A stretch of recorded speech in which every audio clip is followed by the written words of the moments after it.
Good afternoon. I want to encourage you with a message that God has given to us in the book of Exodus.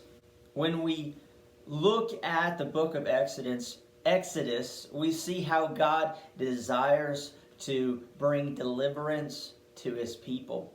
And God could have sent an angel to bring deliverance, but rather God sends a man in order to bring deliverance to his people that have been oppressed by the Egyptians in Egypt. But when God calls Moses, there's an interesting conversation that goes on, because Moses disqualifies himself from the calling of being used by God. And in Exodus chapter 3 and 4, we see this conversation where God says, I want to use you, Moses, to deliver my people. He's now about 80 years old. He spent the first 40 years of his life in Egypt, living in the palace with Pharaoh. And after killing someone, he fled from Egypt in order to live in a place that was pretty much a desolate desert. And after another 40 years living in the desert as a shepherd, he has more than likely given up on ever being used by God. He's given up on delivering his people. But God steps in through a burning bush and that is on fire but is not being consumed. And God talks to Moses, and one of the first things God says to Moses is that I want to use you. And I want you to know who I am. I am. It says in Exodus chapter 3, verse 14, God said to Moses, I am who I am. This is what you are to say to the Israelites. I am has sent you. This is significant, because God doesn't say, I am the God of these people, I am the God of those people, this is the name I want you to call me. But he says, I am. And through referring to this, it literally means God is saying that I am what my people needs. I am the deliverer. I am the one who protects. I am the one who provides. I am the one who transforms. I am the one who gives strength. I am the one who feeds and delivers his people. God is saying that there is no equal, and that he is the ultimate God of gods and King of kings and Lord of lords, when he is saying that he is the I am, because there's nothing else that can compare with his glory, his power, and his splendor. In Exodus chapter 4, 1 through 5, it says this, Moses answered, what if they do not believe me or listen to me, and say, the Lord did not appear to you? Then the Lord said to him, what is in your hand? Moses replied, a staff. The Lord said, throw it on the ground. Moses threw it on the ground, and it became a snake, and he ran from it.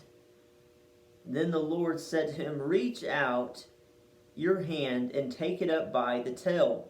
So Moses reached out and took hold of the snake, and it turned back into a staff in his hand. This said the Lord, is so that they may believe that the Lord, the God of their fathers, the God of Abraham, the God of Isaac, and the God of Jacob, has appeared to you. God is affirming that He has the ability to transform. God is confirming that He has the ability to use what Moses had in his hand. This is a very important lesson for us, even as Christians today. God can use you right where you are. God can use what is in your hands right now. God can use you in the place that you're at in your life right now. You don't have to wait until after you've had a degree in order to be used by God. You don't have to wait until after you're out of high school to be used by God. You don't have to wait until you're out of 5th grade to be used by God. God can use you right where you're at right now. All throughout the Bible, God is saying, I'm not looking for ability. I'm looking for obedience. And even as Christians today, God is not looking for ability. He's looking for obedience. He's looking for availability. But the question is that I like to end this study with today is, how available are we to God? So often we're busy. We make priorities to mow the lawn. We make it a priority maybe to wash the truck or clean the house or do the dishes. But how often do we make it a priority to do the will of God? How often do we make it a priority to serve God with what we have right now? I think one of the greatest mistakes that we can make in our life is saying, one day when I get older, I will let God use me in this way. One day when I take care of this, I'll have more time to serve God. I'll start serving God another day. I'll start serving God tomorrow. I'll wait to serve God after I graduate from high school or college. But the truth is, there's no greater time to start serving God than right now. This might be a message that you need to hear, but I also know that this is a message that I need to hear. Because the truth is, sometimes I feel like I'm not good enough. Sometimes I feel unworthy to be used by God. But the truth is, God is not looking for someone who's perfect. God is looking for someone who is available. God is looking for someone who will be obedient to the calling to deliver people to the kingdom of the light and out of the kingdom of darkness. I encourage you today to serve God with what you have. Maybe it's serving God through taking care of your children. Maybe it's serving God by making sure that your kids get to church. Maybe it's serving God by reading and studying the Bible with your family. Maybe it's through serving God by having a Bible study with a friend or a neighbor.